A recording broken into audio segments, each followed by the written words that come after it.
Hello, Willowbrook family. Today's daily devo is Ezekiel chapter 28. Have you ever heard the phrase, power behind the throne? It's when someone hides behind a person of authority and exerts their own authority and influence over that person. You may have an official ruler, but then have a secretive influencer in the background. And sometimes they can be very evil. That's the case in this chapter. Ezekiel 28 is a very difficult chapter to understand because there's more to it than meets the eye. Ezekiel continues in a series of prophecies against Tyre, which is a great commercial harbor city of the Phoenicians, and it's located north of Israel.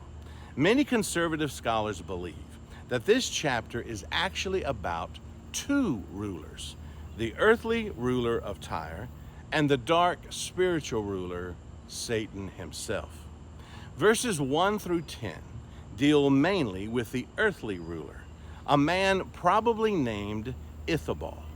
In some of your translations, he is known as the prince or the leader of Tyre. The fundamental sin of Tyre is pride. And really, Ezekiel is not only addressing Ichabod, but he is addressing the entire city as well. You see, Tyre regarded itself as all-powerful and superhuman because they thought of themselves as one of the richest and wisest nations on the earth.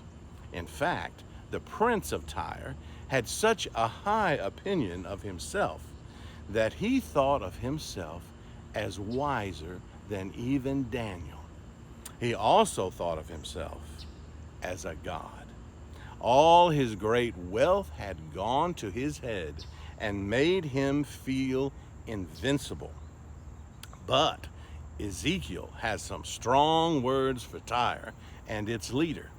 God will knock you down to size and your days are numbered. And he was right. In the future, the empire of Babylon would attack them, and God would wipe Tyre off the face of the map.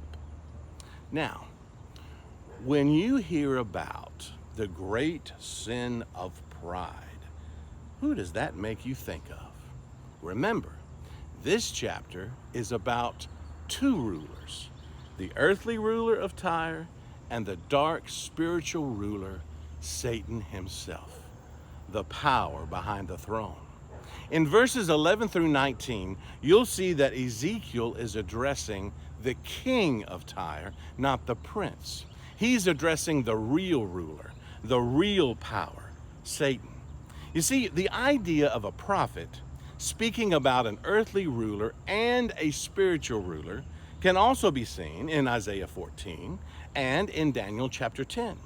Now, in these next several verses, Ezekiel shows us a rare glimpse of Satan's place in heaven before he fell. You see, before his fall, Satan was a being who was adorned with great glory and splendor. Every precious stone was his covering. Also, before Satan fell, he had a significant role in the music of heaven. And some scholars even say that Satan was the worship leader of heaven. But we know for sure that he was one of the privileged angelic beings surrounding the throne of God. But this was not enough for Satan, and pride entered in, and Satan fell. Now, in verse 16, Ezekiel says, "By the abundance of your trade, you were internally filled with violence." The dishonest business practices of the leaders of Tyre were a reflection of the dishonest, deceptive dealings of the spiritual power behind them. Satan is the father of lies and will come only to steal, kill, and destroy. So, what does God do about Tyre? He wipes it off the face of the map.